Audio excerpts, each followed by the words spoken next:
पीना हराम, बीड़ी पीना हराम। एक नौजवान आया, कहा कि तनवीर साहब एक सवाल पूछना चाहता हूँ। मैंने कहा ठीक है भाई पूछो, क्या सवाल है। तो बोला कि इस्लाम के अंदर तो हर चीज़ खाने की और पीने की दुआ है, तो आप बताइए बीड़ी पीने की क्या दुआ है। मैंने कहा अरे बेवकूफ़, इस्लाम के अंदर बीड़ी पीने की दुआ नहीं है, बीड़ी पीना इस्लाम के अंदर हराम है। जी हाँ, आप इस बात को अच्छी तरह याद रख लीजिए। मैं कोई फतवा नहीं दे रहा हूं आपके सामने, लेकिन यह बात कहकर जा रहा हूं कि बीड़ी पीना इस्लाम के अंदर हराम है और बीड़ी का बिजनेस करना भी इस्लाम के अंदर हराम है, बीड़ी का पैसा भी हराम है। इसको भी जरा याद रखिएगा, इसको भी जरा याद रखिएगा। तो बोला कि मौलाना साहब बीड़ी पीने की क्या दुआ है। मैंने कहा अरे बेगैरत, इस्लाम के अंदर बीड़ी पीने की दुआ नहीं है। बोला कि आप सही से पढ़े नहीं है, आप सही से पढ़े नहीं, इस्लाम के अंदर बीड़ी पीने की दुआ है। मैंने कहा अजीब बात है, क्या तुझे मालूम है बीड़ी पीने की क्या दुआ है। बोला मालूम है, तभी तो सवाल कर रहा हूँ। मैं भी चौंक गया, यार ये कैसी बात बोल रहा है, बीड़ी पीने की दुआ इस्लाम के अंदर है। मैंने कहा चल बोल बीड़ी पीने की क्या दुआ है। तो बोल रहा है कि बीड़ी पीने की दुआ है अल्लाहुम्मा बारिक लाना फीमा बेड़ी टाना। नाउज़ु बिल्लाह। मैंने कहा भाई ये दुआ कहाँ मिली। बोला मोबाइल से सीखा हूँ। मैंने कहा तो लो, अब फंस गया बेचारा। मुझे तो मालूम है ना कि अल्लाहुम्मा बारिक लाना, भाई यहाँ तक तो ठीक है कुछ हद तक। बीड़ी पीना ये कैसी अरबी है, बीड़ी टाना ये कैसी अरबी है। अब वो मदरसे के बरमदा, पढ़ना तो दूर की बात, कभी बरमदा में भी पैर नहीं रखा, उसे क्या मालूम होगा। तो मैंने कहा कि अच्छा ये बता तू ये दुआ कहाँ से सीखी, कहाँ से लियो हो ये दुआ। बोल रहा मोबाइल से सीखा हूँ। मैंने कहा मोबाइल में भी बीड़ी पीने की दुआ है। बोला है ना। मैंने कहा मुझे दिखा। तो उसने मुझे मोबाइल से दिखाया। बांग्लादेश के अंदर एक मौलाना है गियासुद्दीन ताहिरी नाम का। मैं उनकी बुराई या उनके बारे में कुछ नहीं बोल रहा हूँ, उनके बारे में मुझे बिल्कुल भी नॉलेज नहीं है।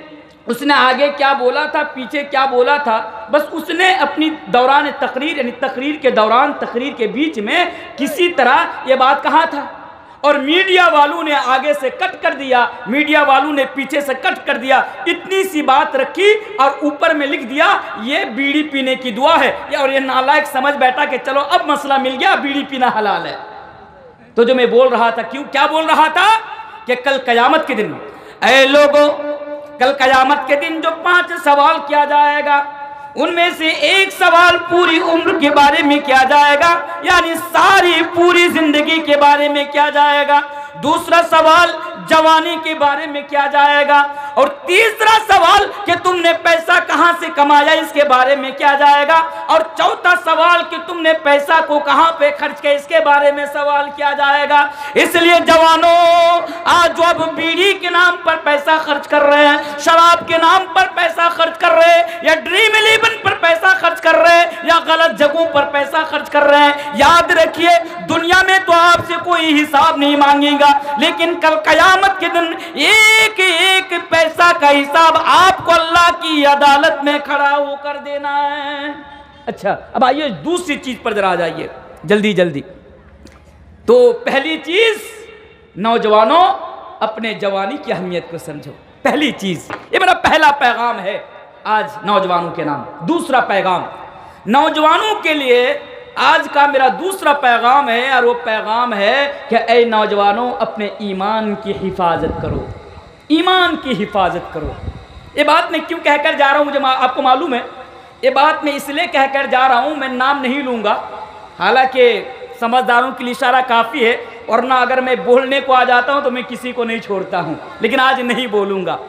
लेकिन इतनी सी बात मैं आप लोगों के सामने कहकर जा रहा हूँ कि आज मुल्क हिंदुस्तान के अंदर कुछ लोग हैं कि आज उनका टारगेट सिर्फ और सिर्फ हमारे समाज में रहने वाले नौजवान तबका है। नौजवानों को आज उन लोगों ने टारगेट बनाया है और उन लोगों का यह मिशन आज से नहीं बरसों से यह मिशन रहा है और आज वो लोग बहुत हद तक वो अपने मिशन में कामयाब हो गए। इसीलिए तो देखेंगे कि आज हमारे समाज के अंदर बहुत सारे नौजवान, चाहे वो लड़का हो या लड़कियां हो, आज वो मुर्तद हो रहे हैं, ईमान का जनाजा निकाल रहे हैं। भाई हाल तो यह है आज हमारे नौजवानों का कि एक कप चाय के बदले में अपना ईमान का जनाजा निकाल देते हैं। प्यारो, मोहब्बत तो बड़ी दूर की बात है, पैसा तो बड़ी दूर की बात है। अल्लाह माफ करे, आज हमारे समाज के अंदर कितने कितने ऐसे नौजवान है कि किसी और के चक्कर में पड़कर, नेताओं के चक्कर में पड़कर अपना ईमान का जनाजा निकाल बैठे हैं। इसलिए आज मेरा दूसरा पैगाम है नौजवानों के नाम कि ऐ नौजवानों, चाहे हालात कैसी भी हो, परिस्थिति कैसी भी हो, सिचुएशन कैसी भी हो, याद रखना दुनिया के अंदर जब तक तुम जिंदा रहना अपने ईमान की हिफाजत करते रहना और अपने ईमान के साथ किसी और चीज को ईमान के साथ यानी कि किसी भी ईमान का जनाजा नहीं निकालना या फिर अपने ईमान को नहीं बेचना, क्योंकि ईमान ही आपकी सबसे बड़ी दौलत है दुनिया के अंदर। ईमान सबसे बड़ी पूंजी, ईमान सबसे बड़ी दौलत है हमारे लिए। अगर दुनिया के अंदर चंद ही चीजों की वजह से ईमान का जनाजा निकाल देंगे तो आपकी दुनिया भी बर्बाद हो जाएगी, आपकी आखिरत भी बर्बाद हो जाएगी। आप दुनिया में भी फेलियर हो जाएंगे और आप आखिरत में भी फेलियर हो जाएंगे। इसलिए ईमान को हिफाजत करना और ईमान के ऊपर जब तक जिंदा रहना, आखिरी सांस तक ईमान के ऊपर साबित कदम रहना, क्योंकि ईमान की वैल्यू बहुत ज्यादा है। ईमान की वैल्यू क्या है? आइए दो चार हदीसें पढ़कर मैं तीसरी चीज की तरफ आपको ले जाता हूं। एक हदीस है, ऐ नौजवानों, मेरी माँ और बहनों, आप भी जरा इसको सुनिए, क्योंकि आज हर दिन मोबाइल के जरिए से ये न्यूज, ये खबरें हम तक पहुंची जाती है कि आज हमारे घराने की कितनी बेटियां हैं, आज मुसलमान घराने की कितनी बेटियां हैं कि आज प्यार के लिए, इश्क के लिए, मोहब्बत के लिए, भालोबासा के लिए आज गैरू का हाथ थाम कर घर से भाग जाती है और अपना ईमान का जनाजा निकाल देती है, यानी मुर्तद हो जाती है। और लोगों सुनो, ईमान की वैल्यू क्या है, इस हदीस को सुनो। अब्दुल्ला बिन जुदान, ये अब्दुल्ला बिन जदआन, इनके बारे में उलमा इकराम लिखते हैं कि अब्दुल्ला बिन जदआन बहुत ज्यादा फयाज किस्म का आदमी था। यह अब्दुल्ला बिन जदआन बहुत ज्यादा खिदमत खल्क को अंजाम दिया करता था। यह आदमी अब्दुल्ला बिन जदआन यतीमों की मदद क्या करता था, गरीबों की मदद क्या करता था। इनके बारे में उलमा किराम तो यहाँ तक लिखते हैं कि अब्दुल्ला बिन जदआन ने एक मर्तबा 1000 ऊंट ज़बा करके हाजियों को खाना खिलाया था। यह अब्दुल्ला बिन जदआन बहुत ज्यादा दुनिया के अंदर लोगों की भलाई करता था, लोगों की मदद करता था, गरीबों को खाना खिलाया करता था। जब इसकी मौत हो जाती है, अब्दुल्ला बिन जदआन जब इंतकाल कर जाता है, अल्लाह के प्यारे नबी जनाब मोहम्मद रसूलुल्लाह सल्लल्लाहु अलैहि वसल्लम से उनकी प्यारी बीवी हजरत आयशा रज़ियल्लाहु ताला अन्हा सवाल करती है, या रसूल अल्लाह, ये अल्लाह के रसूल आप बताइए, अब्दुल्ला बिन जदआन जन्नत के अंदर जाएगा या जहन्नम के अंदर जाएगा? तो अल्लाह के नबी ने बयान फरमाया कि अब्दुल्ला बिन जदआन जन्नत के अंदर नहीं बल्कि जहन्नम के अंदर जाएगा। और लोगों जरा सोचो, और नौजवानों जरा सोचो, एक आदमी दुनिया के अंदर इतना ज्यादा अच्छा काम करता हो, इतनी ज्यादा नेकियां करता हो और खिदमत खल्क को ज्यादा से ज्यादा अंजाम देता हो, उसके बावजूद भी ये अब्दुल्ला बिन जदआन जहन्नम के अंदर जाएगा। क्यों जाएगा? वो इसलिए जाएगा क्योंकि अल्लाह के प्यारे नबी जनाब मोहम्मद रसूलुल्लाह सल्लल्लाहु अलैहि वसल्लम ने बयान फरमाया कि अब्दुल्ला बिन जदआन दुनिया में अच्छा काम करता था, भले ही वो दुनिया में नेकी का काम करता था, लेकिन ये अब्दुल्ला बिन जदआन के पास ईमान नहीं था, ईमान की दौलत नहीं थी। यही वजह है कि ईमान ना रहने की वजह से अब्दुल्ला बिन जदआन जहन्नम के अंदर जाएगा। ईमान की वैल्यू क्या है, ईमान की अहमियत क्या है? ऐ नौजवानों, अगर कभी पता लगाना हो तो हजरत बिलाल की जिंदगी उठाकर पढ़ लेना। वो बिलाल कि जब हजरत बिलाल को मक्के की सरजमी पर रेतीली गरम बालू के ऊपर जब उसको लेटाया जाता था, उसके सीने पर भारी पत्थर रखा जाता था, हजरत बिलाल का चमड़ा पिघल जाता था, बदन पिघल जाता था। हजरत बिलाल से कहा जाता था, ऐ बिलाल तुम अपने ईमान के साथ कॉम्प्रोमाइज कर लो, ऐ बिलाल तुम अपने ईमान को छोड़ दो। मेरे भाइयों, लेकिन हजरत बिलाल ने अपना ईमान को नहीं छोड़ा, हजरत बिलाल ने अपने ईमान के साथ कॉम्प्रोमाइज नहीं किया। ऐ नौजवानों, जरा जरा सी बातों के लिए अपने ईमान को बर्बाद करने वालों, तबाह करने वालों, देखो अगर जानना हो कि ईमान की क्या वैल्यू है, हजरत सुमैया की जिंदगी को उठाकर पढ़ो। वो सुमैया एक बूढ़ी औरत है, वो सुमैया एक गरीब औरत है, वो सुमैया जो एक कमजोर औरत है, हजरत सुमैया को जवान बेटे के सामने बरहना कर दिया जाता है, उसके जिस्म से कपड़ा खोल दिया जाता है। हजरत सुमैया से कहा जाता है, मक्का के मुश्रिक लोग कहते हैं कि सुमैया तू कमजोर है, ऐ सुमैया तू बूढ़ी है, तुझे हम लोग तकलीफ देना नहीं चाहते, तुम्हारे ऊपर जुल्म करना नहीं चाहते। ए सुमैया बस इतना कर ले, तू अपने बाप दादा के मिल्लत पर आ जा। ऐ सुमैया तू अपने ईमान के साथ कॉम्प्रोमाइज कर ले। ऐ सुमैया तू नबी का साथ छोड़ दे। ऐ सुमैया तू इस्लाम का इनकार कर दे। मेरे भाइयों, हजरत सुमैया कहती है कि मक्का के काफिरों,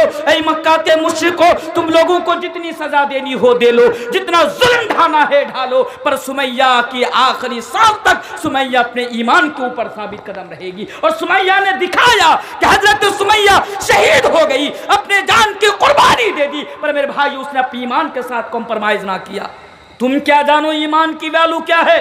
जरा जरा सी बातों के लिए तुम अपने ईमान का जनाजा निकाल देते हो। जरा देखो तो सही, अल्लाह तबारक व तआला कुरान करीम के अंदर बयान फरमाता है, इन्नल्लज़ीना कफरू व मातू व हुम कुफ्फारुन फलन युक़बल मिन अहदिहिम मिलुल अर्दि ज़हबा। अल्लाहु अकबर। कल क़यामत के दिन एक इंसान अल्लाह तबारक व तआला से कहेगा कि अल्लाह मेरे पास जितना सोना है तू ले ले, पर जहन्नम के अजाब से बचा ले। या अल्लाह मेरे पास जितनी दौलत है तू ले ले। या अल्लाह मेरे पास जितनी प्रॉपर्टी है तू ले ले, बस मुझे जहन्नम से अजाब, जहन्नम के अजाब से बचा ले। पर ऐसा नहीं होगा। कल कयामत के दिन अगर आपके पास ईमान नहीं रहेगा तो मेरे भाई आप दुनिया के अंदर भले ही आप अच्छा काम करके आइए, पर कल कयामत के दिन आप जहन्नम के अजाब से नहीं बच पाएंगे। इसलिए ईमान की आप हिफाजत कीजिए, ईमान की हिफाजत कीजिए।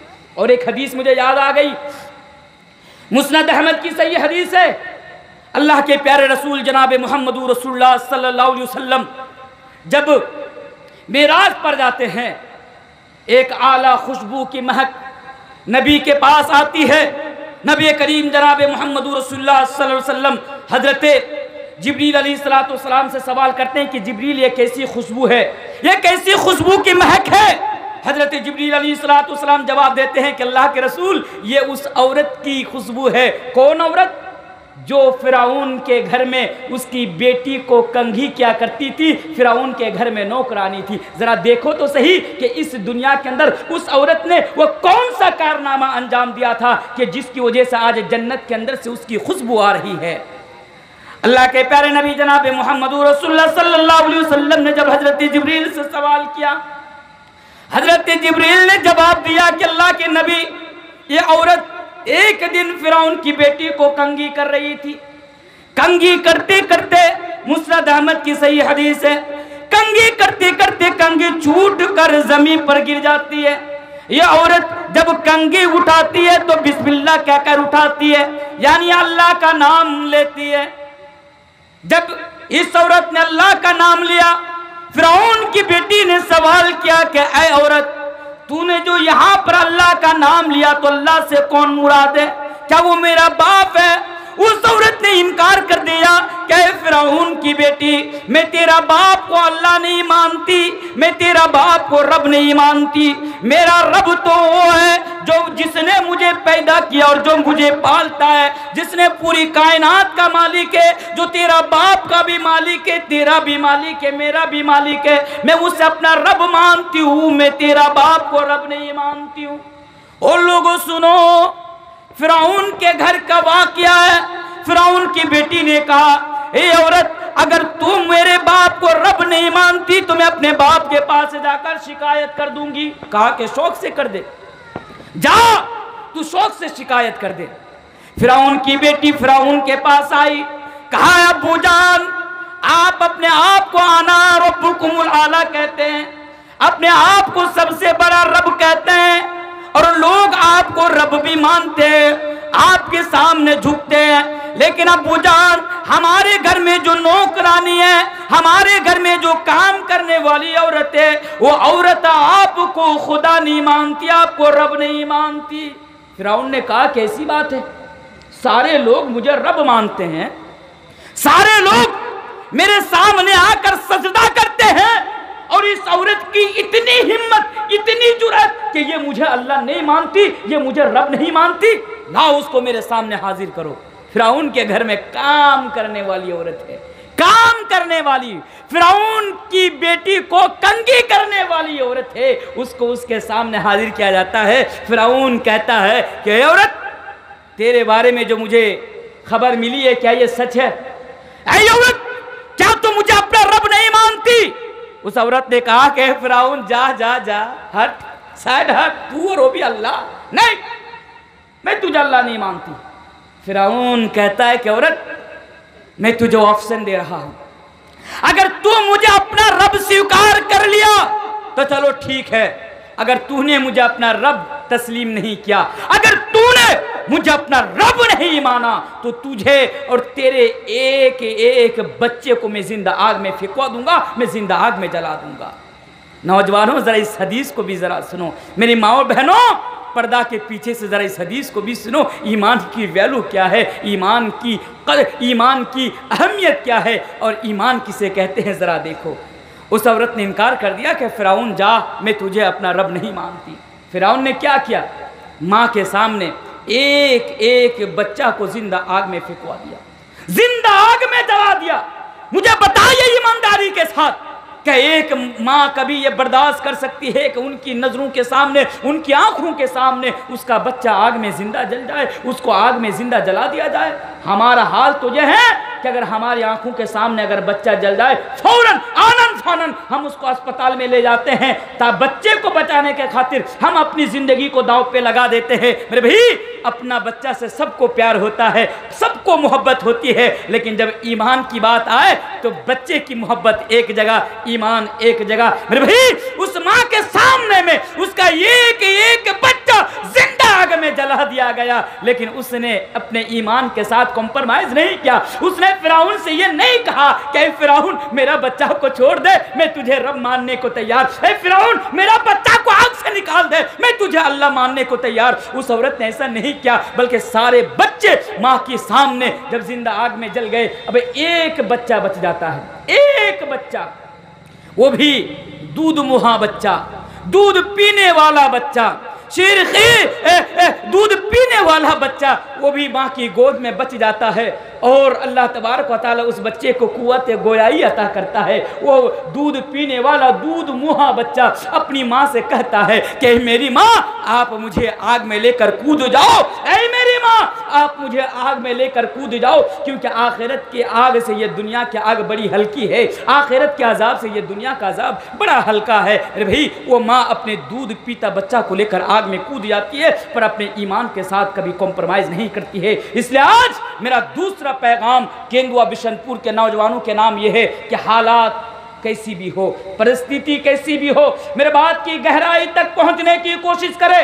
परिस्थिति कैसी भी हो, अगर कोई आपकी गर्दन पर तलवार रखकर अगर आपके ईमान को अगर बेचे खरीदना चाहे, तो मेरे भाइयों, गर्दन कटा देना, पर अपने ईमान को फरोख्त मत करना। मेरे भाइयों, दुनिया के अंदर अपनी जान की कुर्बानी दे देना, शहीद हो जाना, पर आखिरी सांस तक अपने ईमान की हिफाजत करते रहना। बोली इंशाअल्लाह, इंशाअल्लाह।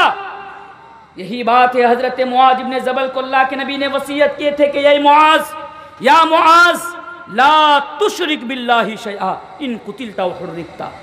ऐ मुआज, अल्लाह के साथ किसी को शरीक नहीं ठहराना। अगर तुम्हारे जिस्म को अगर काट कर बोटी बोटी कर दिया जाए, ऐ मुआज, अगर तुझे जिंदा आग में जला दिया जाए, तुम अपने जिस्म को बोटी बोटी करवा लेना, तुम जिंदा आग में जल जाना, पर अल्लाह के अलावा किसी और को रब तस्लीम ना करना, अल्लाह के अलावा अल्लाह के साथ किसी को शरीक ना ठहराना। भाई, यही ईमान का तकाजा है कि हम दुनिया के अंदर जब तक जिंदा रहेंगे, बस हम अपने ईमान के साथ, इस्तिकामत के साथ जिंदा रहेंगे। फिर से बोलिए इंशाअल्लाह। ये मेरा दूसरा पैगाम है नौजवानों के नाम। तीसरा पैगाम, आज मैं नौजवानों के नाम, मेरा तीसरा पैगाम यह है, क्योंकि मेरा मौजू ही है नौजवानों के ताल्लुक से। तीसरा पैगाम यह है कि ये जो दौर है, सुनिए, ये जो दौर है, ये दौर बड़ा खतरनाक दौर है। इस दौर में अपनी शर्मगाह की हिफाजत करना, ये हमारे नौजवानों के लिए बहुत बड़ा चैलेंज है। ये बात मैं क्यों कहकर जा रहा हूँ मालूम है? मैं ये बात इसलिए कहकर जा रहा हूँ कि आज जानवरों में और हमारे नौजवानों में कोई फर्क नजर नहीं आ रहा। अल्लाह माफ करे, अल्लाह माफ करे, अगर आपको यह लगे कि छोटा मुंह बड़ी बात कहकर जा रहे थे, इसके लिए मैं आपसे माफी मांगता हूं, पर आज मुझे कह लेने दीजिए। जानवरों में और हमारे समाज के नौजवानों में आज कोई फर्क नजर नहीं आ रहा है, इस लिहाज से कि जानवर का जहां दिल करता है वो जाता है, अपनी जिनसी ख्वाहिशात को पूरी कर लेता है। हमारा नौजवान भी आज इससे पीछे नहीं है। हमारा नौजवान का दिल करता है जाता है, जहां दिल करता है जाता है और अपनी जिनसी ख्वाहिशात को पूरी कर लेता है। और मुझे मालूम है ये वो दौर है, ये वो दौर है। इशारतन ये बात कहकर जा रहा हूं कि जिस दौर में ओयो होटल खोल दिए गए हों, ओयो होटल का माना क्या है सबको मालूम है, डिटेल्स में बोलने की जरूरत नहीं है। जिस दौर में सिनेमा हॉल खोल दिए गए हों, जिस दौर में पार्क खोल दिए गए हों, जिस दौर में उनकी तरफ से उन लोगों को लाइसेंस दे दिए गए हों, जिस दौर में एक सौ रुपया के लिए और 200 रुपया के लिए हमारी माँ और बहनों के जिस्म से कपड़ा निकल जाता हो, ऐसे दौर में शर्मगाह की हिफाजत करना यह बड़ा कठिन काम है। लेकिन फिर भी नौजवानों, मैं आपको यह पैगाम देकर जा रहा हूं कि आप जिना से बचें और अपनी शर्मगाह की हिफाजत करें। और एक रास्ता भी आपके सामने बताकर जा रहा हूं।